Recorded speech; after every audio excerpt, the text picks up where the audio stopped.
उत्तर प्रदेश के कानपुर के लाजपत भवन लॉन में आगामी 26 से 30 जनवरी तक क्राफ्ट रूट संस्था के निरीक्षण में एक क्राफ्ट प्रदर्शनी का आयोजन किया गया। इस प्रदर्शनी में करीब 17 देशों के 100 से अधिक क्राफ्ट कारीगर हिस्सा लेंगे।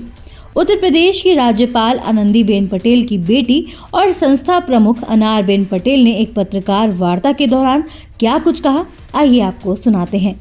मेरे पास यूपी बिहार के ही बच्चे आते हैं वहाँ पे। अच्छा, गुजरात में। हाँ, और मैं इतना समझू कि गुजरात का बच्चा जाए नहीं जाए, यूपी बिहार का बच्चा आ जाता है। ये एग्जीबिशन में कोई सेमिनार या सिम्पोजियम रहेगा तो कुछ भी नहीं है, इनोग्रेशन। और 25 को वैसे इनोग्रेशन था, बट वो शिफ्ट हो गया।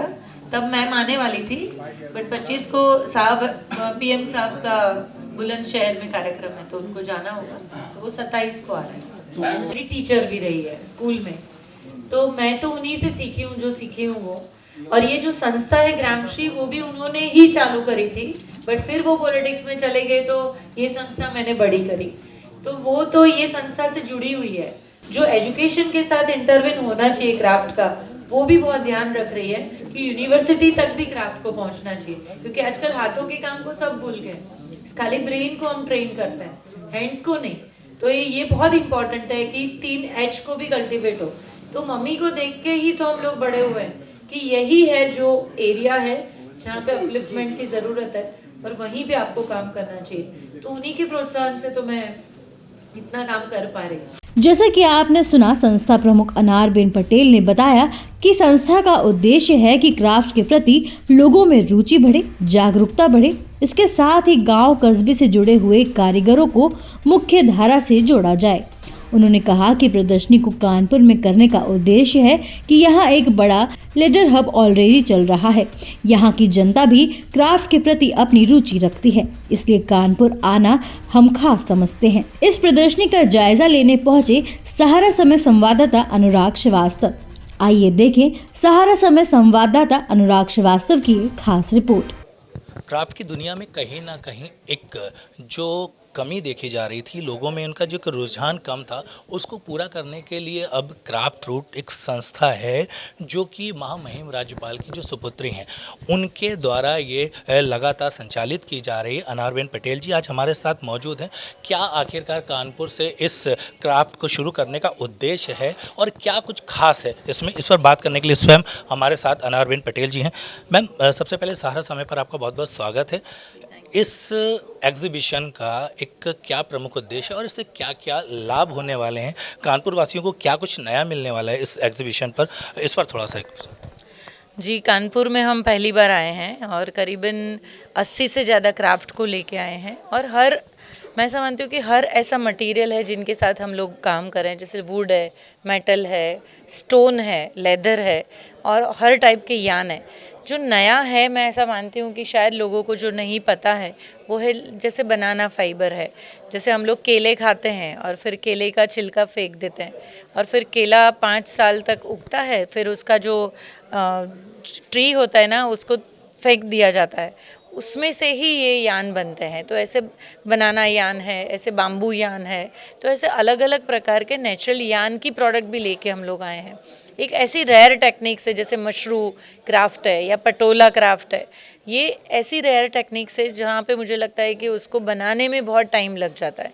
फिर नेचुरल डाइज़ हैं, हम लोगों को हमेशा ऐसे डाइज़ हम पसंद करते हैं जो ब्राइट कलर हो, बट जो नेचुरल हमारी हल्दी से, मेहंदी से जो कलर निकल के आता है, ऐसे कलर को लेके भी काफ़ी सारे कारीगर यहाँ पे आए हैं। और प्लास्टिक, जैसे हम वो जो प्लास्टिक के बैग हैं, वो बैग सब्जी वाले बैग लाते हैं और फिर फेंक देते हैं, तो यहाँ पे ऐसी बैग हैं जहाँ पे पूरी पट्टियाँ निकाल के उसको विविंग टेक्निक से डाल के उसके भी पूरे वेस्ट में से बनाए हुए बेस्ट प्रोडक्ट लेके हमारी महिलाएं आई है। तो मैं मानती हूँ कि बहुत यूनिक प्रोडक्ट है। आप जितना अंदर जाओगे उतना ज़्यादा आपको पता चलेगा कि कैसे रेयर स्टोन है जो माइनिंग से निकलते हैं, बट यहाँ पे आपको उसके आर्ट वैल्यू पता चलेगी, क्योंकि हम हमेशा गहनों में पहन लेते हैं बट उसको रॉ फॉर्म में नहीं देखते हैं। तो ये सब चीज़ें हम लोग लेके आए हैं। अगर बात करी जाए तो एक कैसे अचानक आपके मन में ये ख्याल आया कि हम क्राफ्ट की तरफ, जो लोग हैं, एक तरह से लोगों का रुझान ख़त्म हो रहा है, लेकिन आपके मन में कैसे ख्याल आया और इस संस्था के अब तक क्या अचीवमेंट्स रहे हैं, ये ज़रूर बताएं। जब गुजरात में अर्थक्वेक आया ना, धरतीकंप, तब मैं वहाँ पे बैठी थी, 1 साल के लिए हम लोग रिहेबिलिटेशन कर रहे थे। बट उस टाइम पे मैं हर गांव में जाती थी और उनकी जो ज़रूरतें थे देखती थी। तो मुझे बहुत अच्छा लगता था कि हम लोग गांव में जाते थे, लोगों के पास पैसे नहीं थे, खाने को भी नहीं था, घर नहीं थे, बट उनके पास उनका क्राफ्ट था। तो वो हमेशा बोलते थे कि आप हमारी क्राफ्ट की चीज़ें ले जाओ, हमको मुफ्त में नहीं चाहिए। तो ये चीज़ मुझे बहुत टच कर गई कि आज जो क्राफ्ट्समैन है ना, वो मुफ्त में खाना पसंद नहीं करता है, वो अपनी कला को आगे करता है और वो हमेशा बोलेगा कि मेरी कला को बेच के मैं कमाऊंगा, बट मुझे मुफ्त में कुछ नहीं चाहिए। तो वो जो डिग्निटी थी, वो लोगों के प्रति, मतलब जो क्राफ्ट के प्रति जो उनका प्यार था, और उनको लगा कि नहीं, हम जो भी करेंगे वो पूरा शिद्दत से कमाएंगे। तो मुझे वो सेक्टर में लगा कि ये सेक्टर को मेरी ज़रूरत है, मुझे मार्केटिंग करना चाहिए। मैं पढ़ी हूँ, MBA किया है, तो मुझे लगा कि मुझे इनको मैं मार्केटिंग का प्लेटफॉर्म देती हूँ। बट जैसे ही मार्केटिंग का प्लेटफॉर्म देना चालू किया, 2-3 एग्जीबिशन किए, तब पता चला कि प्रॉब्लम और भी है।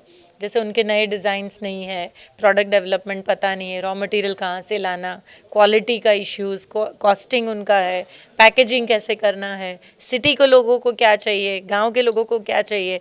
तो लगा कि बहुत काम करने की ज़रूरत है। इसीलिए फिर फॉर्मली क्राफ्ट रूट्स का जन्म हुआ कि हम खाली बेचेंगे नहीं, हम उसके पीछे की भी दुनिया को एड्रेस करेंगे। मैम, देश की प्रथम महिला की आप बेटी हैं, और उसके बाद आप इस तरह से एक सोशल वर्किंग पर वो करें। अगर हम बात करते हैं इस वर्किंग की, एग्जीबिशन के बाद जो लोग इस एग्जीबिशन में आते हैं तो उनको क्या खास मिलेगा और क्यों वो लोग आपके पास यहाँ पर आके इंटरेस्ट लें? मैं ऐसा मानती हूँ कि देखो, एग्जीबिशंस तो बहुत लगते हैं, ठीक है, और बहुत लोग भी काम करते हैं। मेरे पास शायद लोग इसीलिए आते हैं क्योंकि मैं उनको हमेशा प्यार देती हूँ और वो रिस्पेक्ट देती हूँ। मैं मानती हूँ कि कितने भी पैसे आपके पास है, अगर आपको कोई प्यार और रिस्पेक्ट नहीं देता, आप उसके साथ जाना पसंद नहीं करोगे। तो हमारा ये जो पूरा क्राफ्ट रूट्स का हमारी जो टीम है, मैं ऐसा मानती हूँ कि हमारे कार्यकर्ता और हमारे कारीगर और हम दोनों सब इक्वल हैं और हम इक्वली ही ट्रीट करते हैं सबको, और दोस्ती का हमारा वो है। तो यहाँ जो माहौल है ना, वो माहौल अलग है, वो परिवार का माहौल है। इसीलिए मेरे कारीगर मेरे तक आते हैं।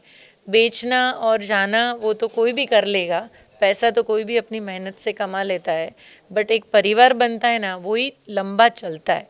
तो हमारी जो वैल्यूज़ हैं, वो गांधीयन वैल्यूज़ के साथ हम काम करते हैं और वही वैल्यूज़ के साथ अभी, मतलब कोई भी कारीगर है, कोई कौन सी कास्ट का है या कौन से धर्म का है, वो हमको मैटर नहीं करता। हमको मैटर करता है उसके हाथ में हुनर है और वो हमारा बंदा है, बस। आखिरी सवाल मैम, कानपुर को आपने यहाँ पर चुना, कानपुर से क्या वैल्यू आप रखते हैं, क्या सोचते हैं?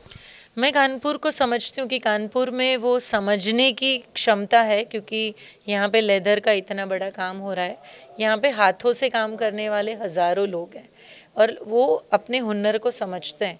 और कानपुर में दूसरी साइड इंडस्ट्रीज़ भी इतनी सारी है। महाजन ही होता है जो हमेशा नीचे जो सेक्टर होता है उसको उठाता है, और मेरी अपेक्षा है कि जो महाजन यहाँ पे है, जो इंडस्ट्री यहाँ पे है, वो इसको देखें, उनको समझें और भी जो फिलान्थ्रोपिक काम वो लोग कर रहे हैं उस पे जुड़े। तो ये थी हमारे साथ यहाँ पर क्राफ्ट की जो संस्थापक हैं अनारबेन पटेल जी, जिनसे हमने बात करी और उन्होंने सारे सवालों के जवाब बेबाकी से दिए। कानपुर से वीडियो जर्नलिस्ट रवि शर्मा के साथ सहारा समय के लिए अनुराग श्रीवास्तव। ऐसी ही देश दुनिया के तमाम अपडेट्स के लिए देखते रहे समय डिजिटल। वीडियो को लाइक करें, दोस्तों के साथ शेयर करें और चैनल को सब्सक्राइब करना बिल्कुल ना भूलें।